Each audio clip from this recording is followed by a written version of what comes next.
Hello everyone, Namaste, welcome to Start Small and Achieve Big. In today's video, we are going to talk the 10 scientific ways to learn anything. I have made this into two parts. So this is the part 1. In this we will discuss 5 points. The first one, say aloud what you want to remember. Research shows that compared to reading or thinking silently, the act of speech is a quite powerful mechanism for improving memory for selected information. According to scientists, learning and memory benefit from active involvement. When we add an active measure or a production element to a word, that word becomes more distinct in long-term memory and hence more memorable. Take notes by hand, not on a computer. Most of us can type faster than we write, but researchers shows handwriting your notes means you'll learn more. Oddly enough, taking notes by hand enhances both comprehension and retention possibly, because instead of just serving as a quasi stenographer, you are forced to put things in your own words in order to keep up. Maybe that's why Richard Branson had maintained a lifelong habit of keeping a handwriting journal. Chunk your study sessions. You are busy, so you wait until the last minute to learn. Researchers shows distributed practice is much more effective way to learn. But the question arises, why does distributed practice work?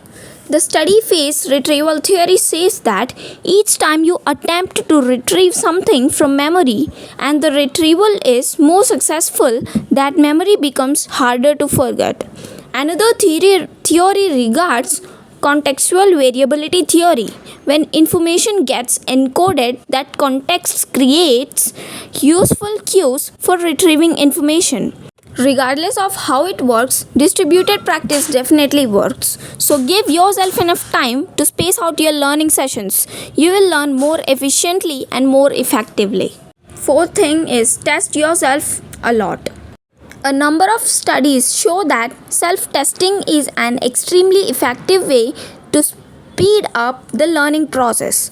Partly, that's due to the additional context created. If you test yourself and answer incorrectly, not only are you more likely to remember the right answer after you look it up, you will also remember that you didn't remember. Getting something wrong is a great way to remember it the next time, especially if you tend to be hard on yourself.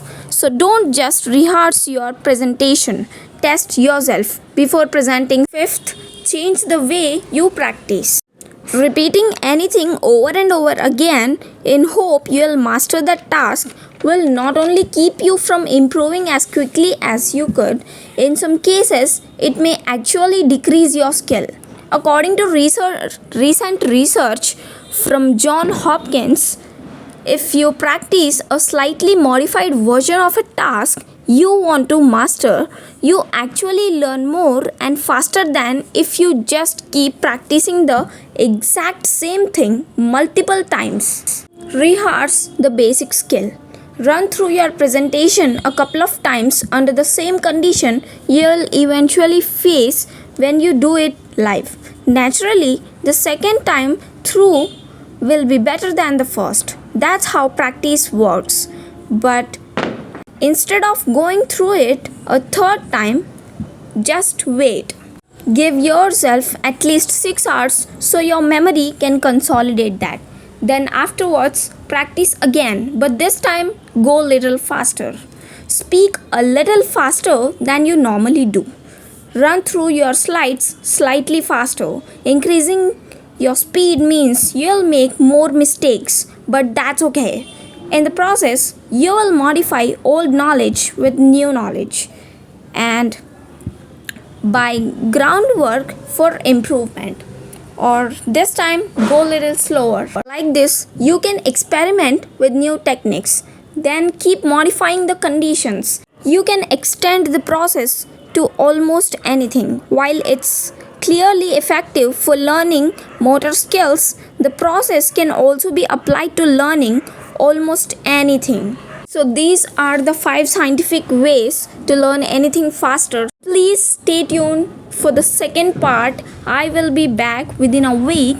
So if you really like this video and if you think this video is informative for you, please make sure you guys like and subscribe the channel.